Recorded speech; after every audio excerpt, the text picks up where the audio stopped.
Namaskar. Hello and welcome to PGurus channel. I'm your host 𝙒𝙧𝙤𝙪. A request to you to watch this video till the end and also to like this video, and if you have not subscribed to our channel, do subscribe to our channel. I am standing in front of a beautiful temple with very high and exquisitely carved gopuram. Now, why am I choosing this topic? Well, I'm going to talk about why the Brahmins are hated so much in Tamil Nadu. Now, there is a context to this, there's a story to this, and I'm going to go back all the way up to the 10th century to tell you how things were then and how things are today. Today, population-wise, if you look at Tamil Nadu, less than 1% is Brahmin. Everybody has left. I left in the 60s. Many others have all left because they just could not ply their trade there. You could not get into colleges, you could not get into many professions, and in fact, there were rules laid down that prohibited Brahmins from even applying. So I'm going to also talk to you about an article that appeared in New York Times in 1982. This was an interview with a person who happened to be a Brahmin based in Chennai, and he had just started, or he was part of, a Brahmin Youth Association. So I'm going to talk about that also. But you need to understand what the problem is, and you have to look at it with your eyes open and mind open and ears open. I'm not going to try and justify anything here. I'm going to tell you the way how things evolved from my research. And feel free to comment if you disagree with me on a specific portion of this, and I'm all ears to listen to, and we can keep talking about this. So let's first start with atrocities against Brahmins. Remember that Brahmins never took up arms. They could not fight. Even if you gave him a knife, a sword, whatever, he just couldn't fight. They were never intended for that. What did the Brahmins do? The Brahmins were the protectors of Sanatana Dharma. So now you understand the big picture. You take out the nucleus, the whole thing collapses. That is why the hatred against Brahmins. It wasn't like this before. There were other reasons why this hatred developed. And I'm going to go through all that stuff. So fasten your seatbelts. This is going to be one heck of a ride. Here we go. So who is a Brahmin? Because we need to define the word Brahmin. Okay. We all know Brahma, who's the creator. We all know Brahman, which is the life force. The Om is one of the life force. Because what is Om? I have told you this before. The sound of the energy that reaches the earth from sun. You can't hear it in normal audible range, otherwise you would not be able to do anything. That will be always all pervading. But the rishis could. So if you bring down the sound of the energy of sun to our hearing range, it would sound exactly like Om. And if you want to understand what Brahman is, there are many meanings. So you can interpret this in many ways, but one easy way to do it is Guru Brahma, Guru Vishnu, Guru Devo Maheshwara, Guru Sakshat Parabrahma, Tasmai Sri Gurave Namaha. So this is describing the Guru. Guru is Sakshat Parabrahma. That is, he is God. Parabrahma is the God. He had faceless, nameless. Parabrahma had no face, no shape, no form, which is why all these different murtis came along, right?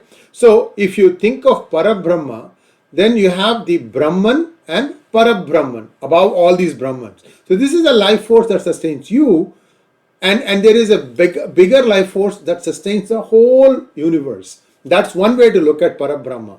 Okay. Now a Brahmin is not by birth. He's a learned person. This is very important to understand, guys. It was not born. It may have become like that because after some time, because of all the invasions and everything else, people tended to learn what their parents were following. Even today, how many places do we see the sons of lawyers becoming lawyers themselves, the sons of doctors becoming doctors themselves, engineers, same thing. So this is something that has been there for a while, because first of all, it is familiarity. You kind of know because it's around you. You grow up around it, so perhaps it's easier to imbibe. Whatever it is, this has been going on for a long time, and it is not just something that is unique to India. Caste discrimination, all these things are there all over the world. To single out India is very, very unfortunate. Now, this is the article November 3, 1982, written by William Stevens as a special to New York Times. Brahmins, he is spelling Brahmins in a slightly different way. I like to do it as Brahmins because it sort of makes it clearer, separates it from the Brahman. Brahman, Brahmin. So I just wanted to kind of separate that. That's why I like to call a Brahmin as a Brahmin with an I rather than a, which is okay. These are all variations. Now, in southern India, Brahmins, traditionally India's most literate, cultured and respected class, faced persecution, bigotry, scorn, vilification and discrimination in employment and education. You will laugh if I tell you when all this started. 1920s.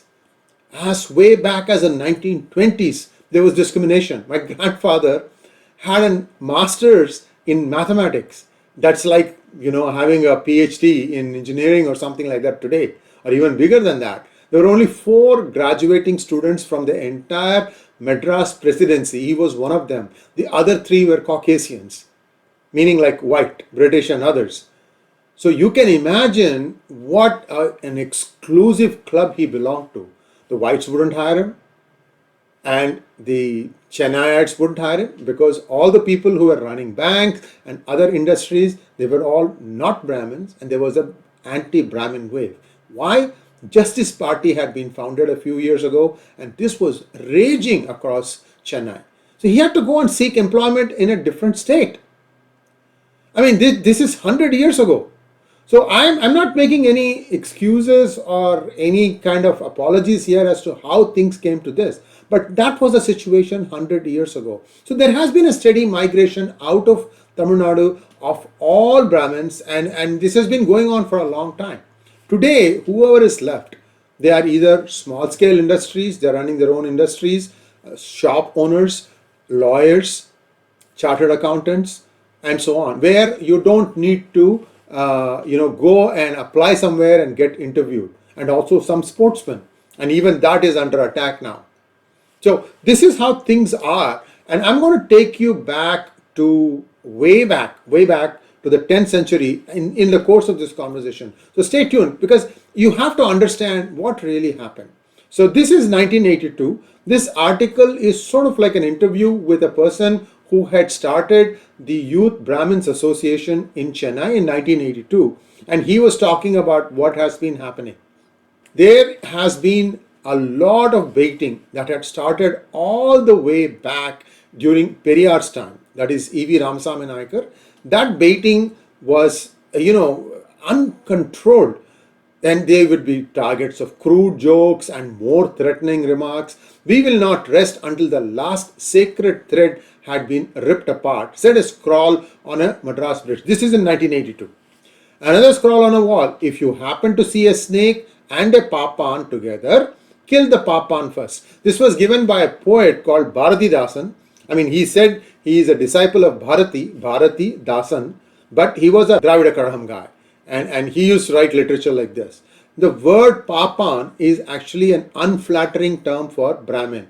The tongue wouldn't twist easily, so they made it papan, just flattened it out. Now, politics is about trying to identify your enemy. And it was very easy for those days politicians, and even today, right? Even today, and I'll tell you why even today this holds good. You gain votes, or so they think, by using Brahmins. The then governing party in Tamil Nadu came to power on an anti-Brahmin platform. This is the Dravida Munnetra Kazhagam. So I'm going back and forth here a little bit, but just see how things led up. This is in 1982, and it has actually gotten worse now. For example, the EWS scheme, economically weaker sections of the society, they are supposed to get 10% reservation. You know what the DMK government said? It said we will not implement EWS because it will benefit the Brahmins. Aren't they human beings? Where is your social justice? Social justice is a oxymoron as far as DMK is concerned.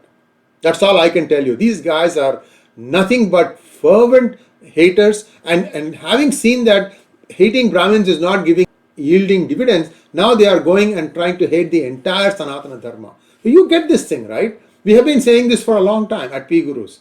It will be first Brahmin, remember, Brahminical patriarchy, which that fool from Twitter, then Jack held up without understanding what he was holding up, and that became a big viral thing.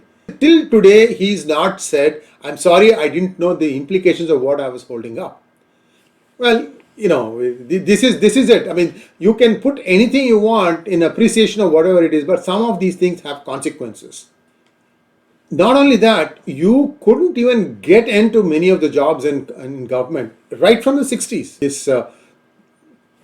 This persecution of Brahmins, especially forward caste, is so acute that you needed to get 90% or above. This is 1982. Today it is like 100%. And even then you are not guaranteed. Go back and listen to some of the lectures that Professor R.V. has given on PGurus about the plight of the forward caste. All this is because they were a small percentage. According to this statistic, it was 3.5%. It is my contention today that it is less than 1%. In fact, the caste survey of Bihar has come out. How much is the percentage of Brahmins in Bihar? 3.6%. Only few states have Brahmins in like high single digits or maybe low 2 digits. That's it. Maybe Karnataka, I think, is barely 10%, and I think Uttarakhand may be a little bit high, and I think Uttar Pradesh also has a little bit of Brahmin. That's about it. So this marginalized community is still being persecuted. People want to still keep giving reservations, but they don't want to give any help to the Brahmins. I'm talking about Tamil Nadu, because economically weaker sections also are not being implemented there. It is considered uncertain at best. Now, all these things, I mean, this article, if you read, you'll understand the whole intent and purpose of this to see where things are going. But I wanted to take you back 1,000 years. How were things in like the 10th century? Because today he is a vilified person. And how did this happen? I'll come to that. We started 10th century and work our way forward all the way up until 1916, when the Justice Party was formed, right? So here we go. In 10th century, there is an inscription in a place called Viluppuram, which is about 150 kilometers south of Chennai. And there is a Vedic college, establishment of this Vedic college. Ennairam means 1,000 thoughts, is a village in South Arcot district in Viluppuram. The village was a Brahmadeya, Brahmin settlement, established by Raja Chaturvedi Mangalam. Raja is the name of the Chola king, one of the greatest ever. And he was the one who built the Brihadeeshwara temple. Remember that, right? So this is, I'm quoting it from Dr. R. Nagaswamy. The book is called Tamil Nadu, the Land of Vedas.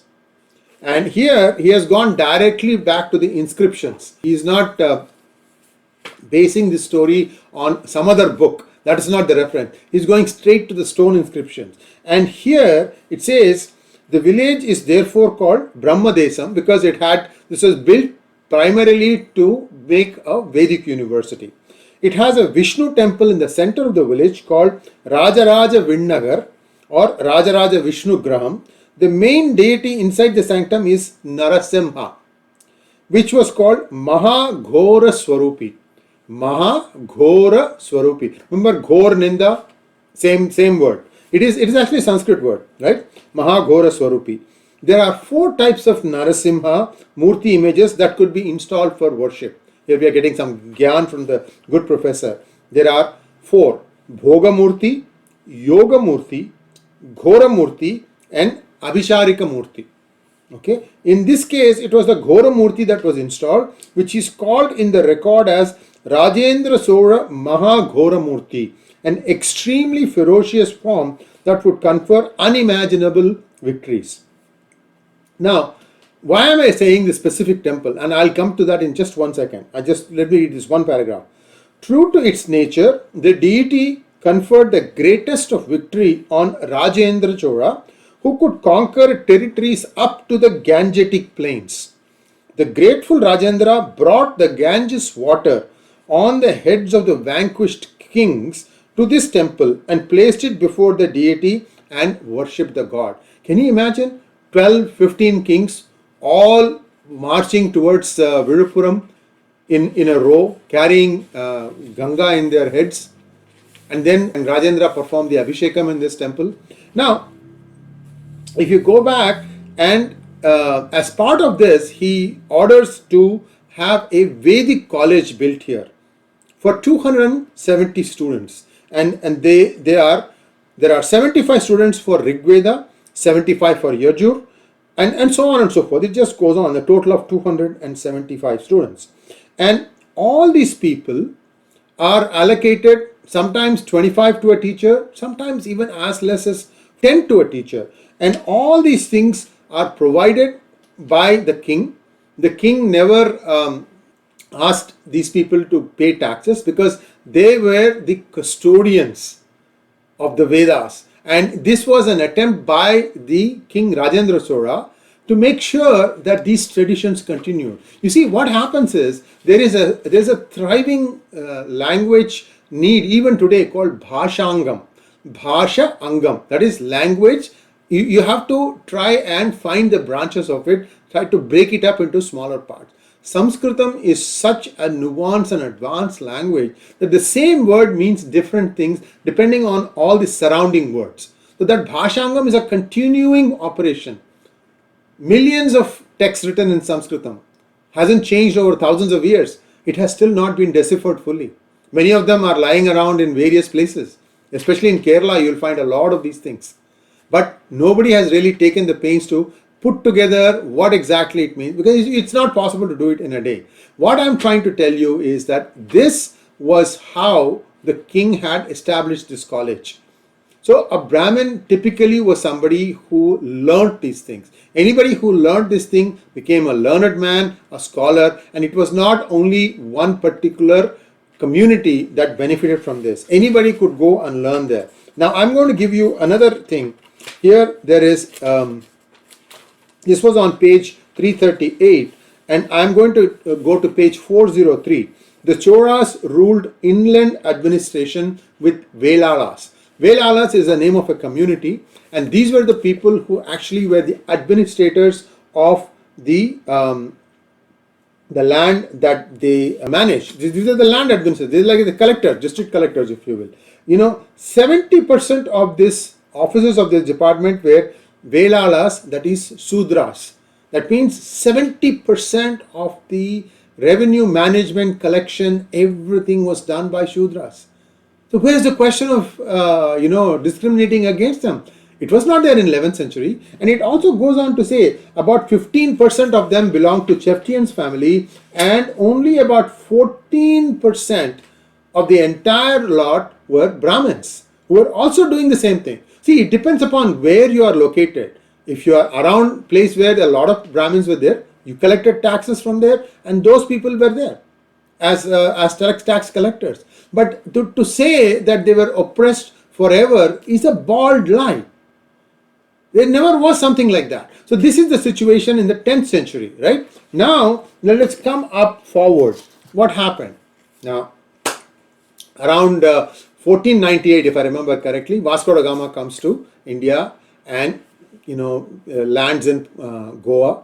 And then the Portuguese are the first ones to try and wage wars and actually start establishing forts. One on the west coast, one on the east coast. They had one in modern day Chennai, and one in west coast near Goa, and then they also went to other places. I'm not going to go into that. The last to arrive were the British. The Portuguese came, the Spanish came, the French came, and then came the British. There were the Dutch somewhere here in the mix also. Now, by the time the British came, everybody else had already set up some things, but the British had to go and fight to even just survive, even to go and trade with various kingdoms. Now what they did was, since they were the latecomers, they were more aggressive. They said that, look, we are going to bring the best cloth ever made in England, and we need to be able to protect this thing. So can we have some big buildings that we could build? We'll build it. You don't have to do anything. You just need to give us a small plot of land where we can build these forts, where we will keep all our merchandise. Also, we don't go back immediately. We have to wait for 6 months. So whatever we are buying from you also, we want to come and keep it here. This is like our storage place. And the king said, okay, fine, you can have a storage. So they gave some land because the Hindu kings were always welcoming. Remember, in the 2nd century, Christians arrived in India. 2nd century. And we don't even know when the Jews arrived. So every time a new religion came, they were treated with respect and they were given sanctuary. They could do whatever they want and it was never stopped. So the British started building buildings. So they constructed the Madras Fort. I think that was the first one to come up. I could be wrong, it might be Kolkata, but it's not important. I want to stay with Tamil Nadu and the narrative around here, right? So they come and they built these forts. And then when the forts were built, then they said, well, you know, there are valuable in articles here. We have to be able to defend ourselves. So we also need permission to be able to store arms and ammunition. When the king said yes, they committed a fatal blunder. Because up until then, India was only fighting with bows and arrows and spears and shields. There was no gun. But by end of 14th century or early 15th century, you had cannons invented by a Romanian engineer. And so the whole of Europe was getting into firearms, pistols and so on and so forth. So once the kings gave them permission to have arms there, then the British had their tail up. The British started systematically eliminating others. The Portuguese were limited to a small place. The Spanish were more or less driven out. And the Dutch also not much. The French hung around for a while because the French at some point of time, they were powerful, more powerful. Their navy was more powerful than the British. And they used to be having all these wars on the seas also. The French hung around. You have Pondicherry even today to remind you of that. But mainly let us stay with the British because they were the ones who essentially conquered India, right? We know that. So then slowly and steadily what happened was the British needed to trade, right? They could not speak the local language and there were many languages spoken in and around Chennai, what used to be called Madras Pattinam at that time.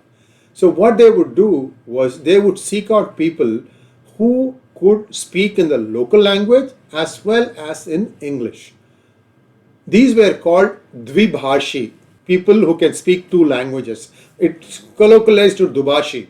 Now, there were a lot of people who became extremely wealthy being this. They're called Dubhashi, and I'll give you some examples, right? These are people who are iconic names today. Etiraj, there's a college after him. Pachayappa, another one, college after him. Then there were people who could pay a certain amount of money to the British and could have the entire street named after them. People like Tambuchetti, Lingichetti. These are names. Even today you can go to Old Madras, you will find these streets. They were bought. The names were bought by these Dvibhashis. And in the Dvibhashis also, there were a lot of Brahmins. You had every mix in that. The Tambuchetti, Lingichetti are Chettiars. And Etiraj and Pachayappa, then many others are all Mudaliyars. Mudaliyars are also Velars. My point I'm trying to make is there were many Dubashis also, and they were all one of the earliest natives to enrich from the trading. I mean, they would always, give the highest price they can probably get away with the British, quote the highest price to the British, quote the lowest price to the seller, who was probably a weaver in Kanchipuram, and make the differential. The British knew it, but what could they do about it? The same thing with French too. Many people became French to local language translators too. So as this thing happened, as the British became more and more powerful, and once 18th century ended and 19th century came along, then the British started observing a little bit more keenly. They started getting more and more land. They had by that time defeated the Marathas. So they were poised to take over the entire country. And that's when Macaulay happened. Because up until then, even in the worst raids by the Mughals, they never went and disrupted the education system in India. That had held the same. Whether it was Kanyakumari or Kashmir, Attak to Katak, everywhere you had these Gurukuls. Gurukuls were a common. And in Gurukuls, I told you, right, all the Veda students, Rig Ved, Yajurved, everybody had to mandatorily learn and read and master 3 things: Ramayana, Mahabharata and Bhagavatas. Because they said that if you understand all these 3, you have everything you need as a life lesson. You'll be able to lead life normally. So this was how the Gurukuls were established. And Gurukuls were based on the language in the local area.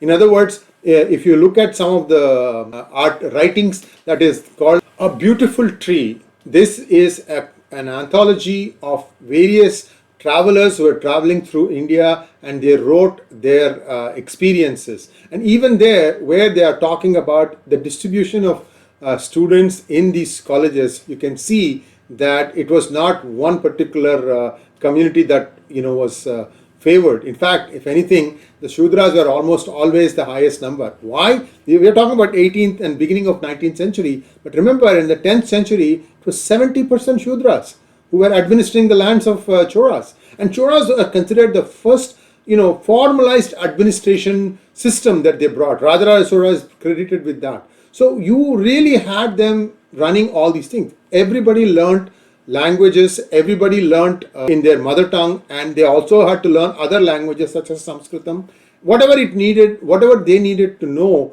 in order to be able to transact business. For instance, if you look at some of the legal agreements that are still there from the Chola administration, you will have for example, if there is a legal agreement between two parties, the legal agreement will be predominantly in Tamil, but there will be some phrases of Sanskritam inside. You know why? Because those are the phrases that are very precise. Because this is an agreement, this is a legal tender. You don't want to have any ambiguity. So that is how Tamil and Sanskritam were always mixed. So when these Gurukuls were there, they were essentially teaching, like I said, Vedas plus the three big itihasas, right? So when somebody brought their child to the Gurukul, they brought them and they gave whatever it is that they were creating. If he was a weaver and if he was creating fabrics, he would bring some fabrics. If he was a farmer, wheat, jowar, maize, whatever. That was how these Gurukuls were paid. The acharyas and the Gurukuls were paid in kind. There was never a matter of being paid in cash. So it was a completely voluntary system. The older students knew how to run these Gurukuls, and they basically cooked and did all the other things. And this was a self-fulfilling system. It was self-contained. It could do everything it wanted. And this is how the class of teachers were called Brahmins here. The people who taught others were Brahmins. They were learned people. And again, there are so many examples in history back where you can go back and see that not everybody was born into a Brahmin family. That's never the case. Anybody who acquired knowledge became a Brahmin. And because these people never had any land and they were completely dependent upon the produce of the students' parents who brought them there, therefore, when Macaulay came and completely collapsed the Gurukul system and imposed the English language, all the people who had lands, of course, their children could not learn in Gurukuls anymore, but at least they had the lands to fall back on. The children could go back to wherever they are from, learn the trades of their parents, and continue living. But what about the teacher? The teacher had no means. Where was he going to get the food for his family the next day? Now, what did the teacher have? The teacher was a learned man. He could learn things quickly. So when Macaulay introduced the English language, it was the Brahmins who took to it first because they had nothing else to depend on.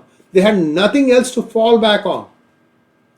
When somebody comes and says that, look, I don't have any other way of supporting me or my family, I have to do something to live. And that is how they started learning English. And because they were good at learning things, they were quick to understand these things, they had a certain amount of proficiency. And therefore, when the government became more normalized, meaning like they had all these collectorate system and law and order and all these things, you found that Brahmins were more or less dominating in all of these things. Now, what happened was, remember that all the different communities used to bring their students and leave them in Gurukuls. Now, they were all back in their homes. They were doing other things. What happened was, now who were the collectors, who were the people who were setting law and order, at least at the higher level? It was the Brahmins. This is where things started going wrong.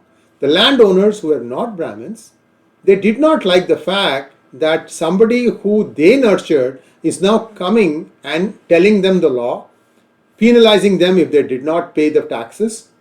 So there was a resentment.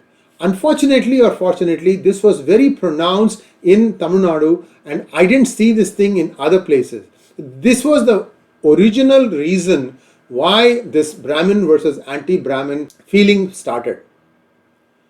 People used to think, look, till yesterday I used to come and feed you. Today you are telling me that I am in the wrong. How dare you? So this is the crux of the problem. Okay, from there we have seeing that people are having this animosity, and then as things became bigger and bigger, the Brahmins were also the first to jump into the freedom movement, and the reason they did that was because they felt it was time for the Britishers to go, because they could also see, being in positions of power, how the white man was subjugating everybody else. Remember, they were very smart. They could understand what the white man was thinking. And the white man tried to counter this by going back to the people who were not Brahmins and saying, look, what are you guys doing? These guys are getting all the jobs. I'm going to allocate you some jobs. Why don't you find somebody who can occupy this? So a lot of things happened at that time, guys. There were even instances where some of the jobs could not be filled, and they wanted them to be left open. They said, whenever we have some people who can actually fill these jobs, we will come and fill them. Until then, don't give it to others, meaning like Brahmins. Anyway, so this differentiation happened quite a bit, and when Justice Party came in 1920, this was the plank on which they came to power. Also, they were being overtly and covertly funded by the British, and they went up against the Congress, which was actually Annie Besant who started the Home Rule movement. If I remember, 1910 or 1915, something like that. That was the first movement to sort of manage yourself. So all the people who understood what Annie was standing for ended up being Brahmin. And again, in some of her writings, she used to, when there were situations where you had to choose a Brahmin versus a non-Brahmin, Annie Besant used to choose the Brahmin. In her mind, perhaps, she thought he was more qualified. Nothing else. But the resentment kept going. And the Justice Party found that this was a tool they could use to beat the Brahmins with. And since the 1920s, people have been leaving, because remember that Brahmins could never own land in India. Across India, wherever you find landholding, it is because maybe they had a special skill, a special art, they were practicing, they were so proficient in a particular art that the king came and bestowed them land. Or like I said, in the 10th century, Rajendra Chola established this Vedic college, and for those people who were the teachers and the people who lived in that village, he made taxes free, and he made sure that they had enough land to cultivate, the proceeds of which they could continue to live and thrive and so on and so forth. So Brahmins, to the largest extent that I know of, don't have property, landed property, and therefore they did not have to go and toil in the soil. When the sun doesn't beat on your skin, the skin doesn't darken. It is just a matter of pigmentation. Right? So if you think about this and put it over hundreds of years, you see that most Brahmins are fair-skinned. And this was also held up against them, saying that, oh, you are an Aryan, you came not from here, that's why you are fair-skinned. That's not true. There are many Brahmins who are very, very dark because they happen to be farmers. They happen to go and till their land, they spend their time in the sun, you will get dark. In fact, my family, a lot of us are very dark. It's just the fact that whether you spend time on the farms or when you spend time in homes or in patasalas, that is how your skin tone changed. So whatever it is, this is how things have gotten worse and worse. And even inside the Congress, there used to be a Brahmin versus anti-Brahmin section. And that is also considered one of the reasons why Rajaji quit Congress in Tamil Nadu to start Swatantra Party, where he felt that people who wanted to think, Swatantra was more like conservatives in Britain or the Republican Party in the United States, more right-wing, if you want to think, for a lack of better word, more capitalistic, I should say, right? So all these things have now come to full circle, and now we are seeing that the hatred is not just stopping with the Brahmins. Brahmins are not fighting back. There are some exceptions who are fighting back. Dr. Swami is one. But to me, he is more of a Kshatriya than a Brahmin. Like, I consider myself more of a Kshatriya than a Brahmin, because I'm fighting. I'm fighting this cause, I'm fighting that cause. I may not be using swords, but I am fighting this cause and that cause. And it's PGurus that is, saying all these things. Why I'm saying all this is the reason why there is so much hatred for the Brahmin in Tamil Nadu, and it's continuing even today. You will start seeing that suddenly they'll go to some small pockets where Brahmins live still, like Mylapore, for example, in Chennai, and these goons of Dravida party, Dravida Kazhagam, and DMK has a lot of surrogates who will get them to do all the dirty deeds so that they can keep their hands and nose clean. They'll go and find somebody who is wearing a sacred thread. They'll cut it and say, look, I punished this papan. The thing is, sacred thread is a must for everybody. Go back to the pictures in 18th century, 19th century. Everybody wore a sacred thread. Sacred thread was not for this purpose. It's a different matter that as India modernized, one of the first things they discarded was the sacred thread. The second thing perhaps was the English crop. That is the way you and I are now, setting out. Before that, people used to shave their head and just have the tiki at the end. That was how they used to have. Everyone, it's not one community, guys. So it's time now for all Sanatanis to start thinking as a Sanatani, not as a Brahmin, as a Vaishya, or a Kshatriya, or a Shudra. Those days are gone. We have to understand first how things were. And I urge all of you to read this book. It's available in many places. Tamil Nadu, the Land of Vedas by Dr. R. Nagaswamy, because all the research is primary. Primary research is what you want to go and quote. When you quote from somebody who has actually gone to the Kalvet is the stone inscriptions. Kalvet is a Tamil word for stone inscriptions, and he has interpreted that and he's presenting it to you. That means that is how things were at that point of time. Thanks for watching. Please like, share and subscribe to our channel. Don't forget to click on the bell button for notifications. Namaskar.